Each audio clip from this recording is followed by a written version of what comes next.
Welcome to Mastering Essential Guitar Techniques, a beginner's guide. We'll explore some must-know techniques that will set you on the path to becoming a guitar master. First up, fretting the notes properly. When you're playing the guitar, you want a good, clean musical sound. Put your finger closer to the right side of the fret, right next to the metal bar. That's where it's in tune. Over here, it's not as in tune as it is in here. You can hear this one's a little flatter.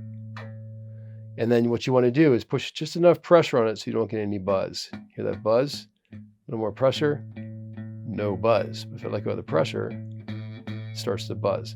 So you push just hard enough not to get any buzz. If you push too hard, it goes sharp, and that doesn't sound good either. Now I will note, if you play like an A chord like this, you can't always get your fingers right in the right spot, like if you were to bar like this. So there's a sweet spot on the guitar where it's right in tune, and that's where you want to be. Next up is strumming. As a beginner guitar player, you're probably strumming the strings way too hard, so keep that in mind for starters here. Here's how you do it properly. What we don't want to do is take our pick to the side and scrape like this. It seems like most beginner players kind of scrape the strings. Take your pick and make it more perpendicular, so it's like this, not this, but this, and then if you strum, get more of a bell tone, more note and less consonant, more of the pitch and less of the percussive sound.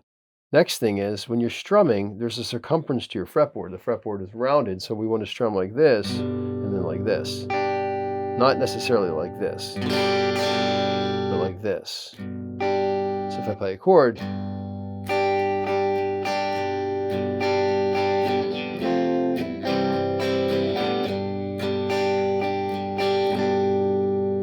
sounds nice and musical. Next up, chord transitions. Moving between two chords is one of the hardest things for beginner guitar players to do.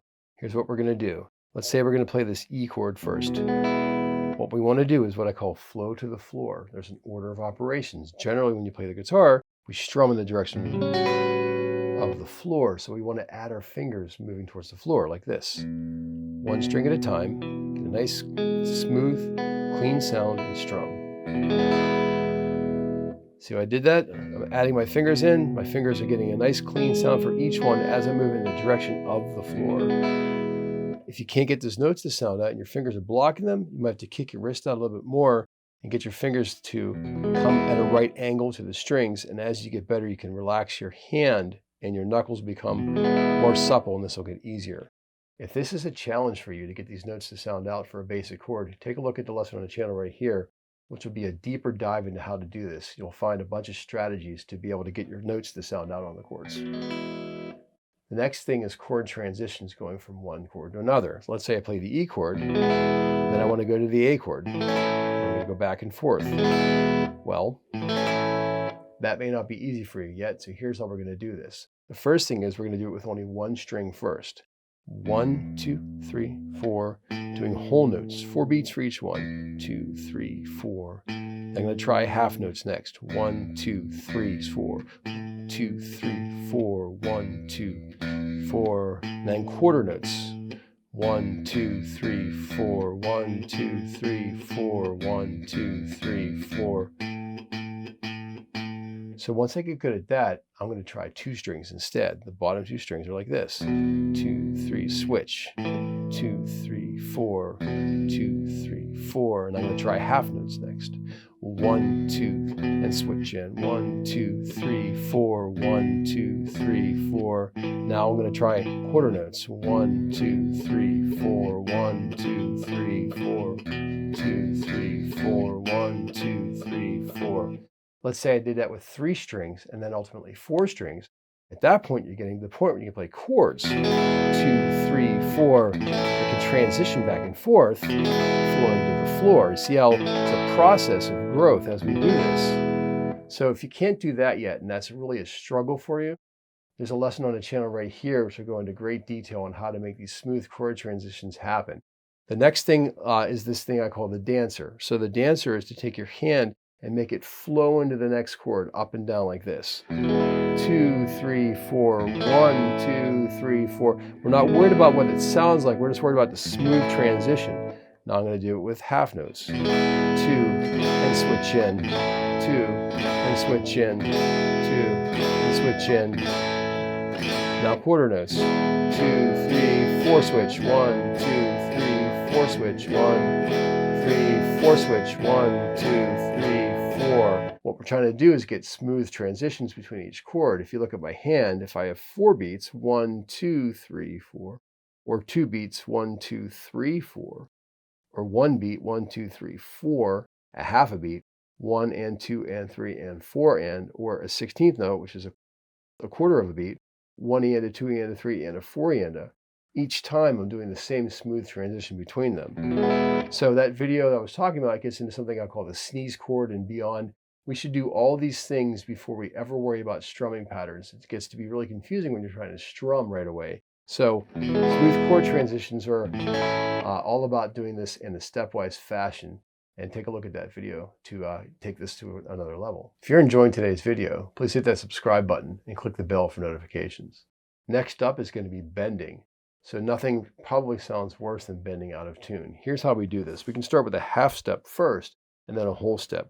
If I play this note right here, say I play the C note on the 13th fret of the B string, I'm going to play the B note on the 12th fret of the B string. I'm going to push that up a half step like this. Exactly the same pitch. It's my reference note, and I'm bending that far. You'll notice my fingers are lined up 1, 2, 3 in a row, and I'm pushing up towards the sky. Like that. The skinny strings push up, the fat strings push down. Now once you get good at that, you can try that with all different fingers.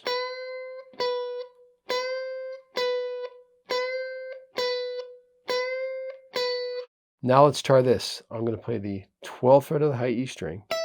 And I'm going to play the 15th fret of the B string, and I'm going to make those sound the same. Now, what happens is it takes some time to get confident with doing that.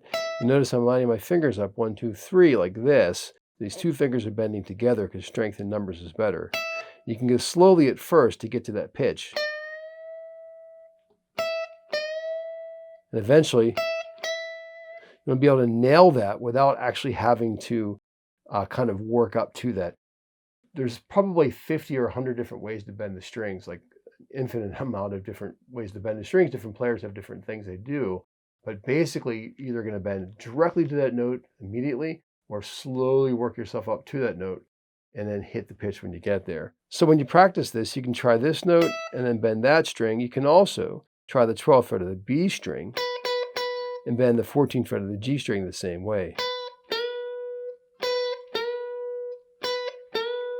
Eventually, you can play some licks with that. If you want to take this even further, there's a lesson on the channel right here on how to bend the strings properly, which will be a deeper dive into what I was just talking about, and it'll take it a lot further. Next up, let's talk about sliding. Much like a bend, I can slide instead. I can slide up, I can slide down, I can slide with different fingers, different strings. Lots of different ways to slide as well. If I slide slowly, or I can go really fast, something called a grace note. So it's kind of like much faster. It's kind of a medium speed also. Sliding is a cool way to add some feel and some emotion to your playing. What I'm doing right now is I'm playing out of something called the pentatonic scale. The first lesson on how to solo with the pentatonic scale is right here on the channel. In fact, there's probably 75 lessons on pentatonic scales on the channel, so check that out. If you want to take that sort of improvisational concept a bit further to learn how to slide and bend and put that stuff into context so it sounds like music. Next up is vibrato. This is probably the most expressive technique there is, and maybe the most important for developing your own fingerprint on the guitar. When you combine it with bending, it's probably the best sound there is on the guitar. It's absolutely gorgeous. What we want to do is play a note, but we're going to wiggle the note above and below the pitch. So picture a dolphin jumping up and down above the water. We want to keep the pitch even. We don't want to sound like a spring being sprung. So what you do is rotate your wrist like this. It's called supination. Rotate our wrist. And when we do that, our finger goes up and down like this.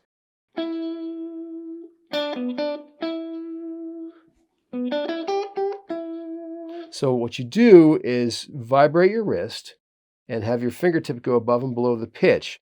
We can do a thin vibrato, We can do a wide vibrato.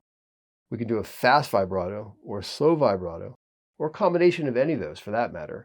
Now, I will mention on the high E string, sometimes we can't do that same kind of vibrato because there's not enough room to do that. So what we can do is make a small circle, like a violin would go back and forth, that or a circle. Vibrato is beautiful. B.B. King's vibrato, his thumb's actually off the guitar like this, and he goes like this. So I'm actually going, woo, woo, woo, woo, woo, woo, woo. So this is kind of where you get your expressive sound.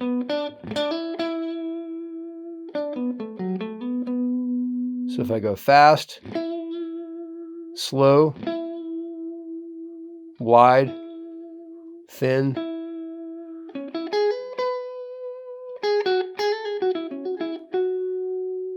what we want to do for sure though is not go out of tune. Now when you band a new vibrato together, see, it's very beautiful.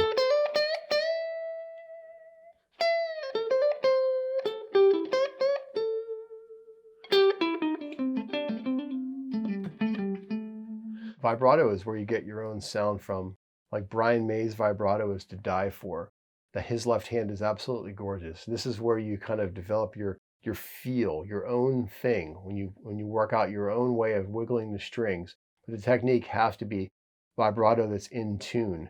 There is a heavy metal vibrato as well, by the way, that goes up an entire pitch, like this. So that's something too, but right now we're just worried about like the simple vibrato. Next on our list is dampening. Dampening the strings is keeping them quiet when you're not playing other strings. So for example, if I play this and I don't dampen anything, all the other strings are ringing out.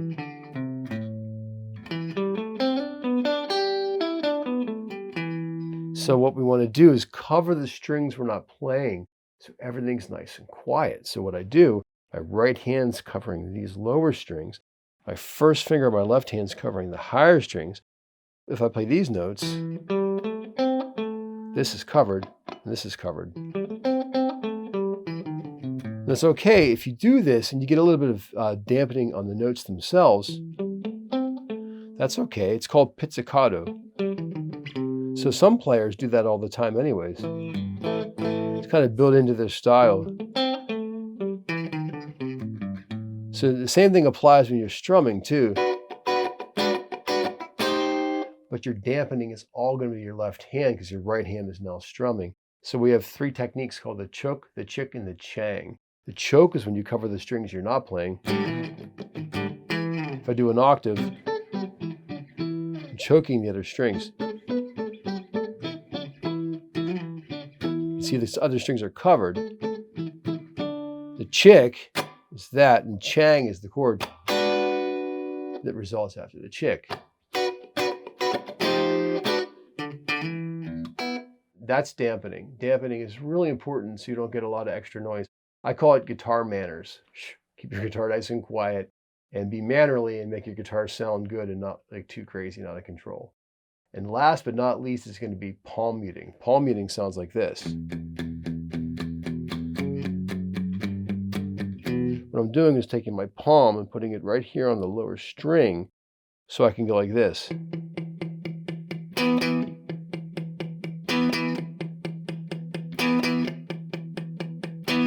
If it sounds like thwappa-dappa, you're too far to the right. It should sound like thunka-dunka.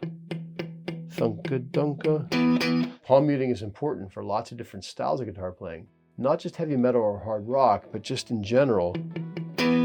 So this is a technique you want to practice and get down. You can do it with open strings to get good at it, and you'll hear that across the entire spectrum of guitar playing. Thank you so much for watching today's lesson on developing these essential beginner guitar techniques. For a deeper dive, you'll find videos on all these different topics on the lesson channel. All right, catch you next time.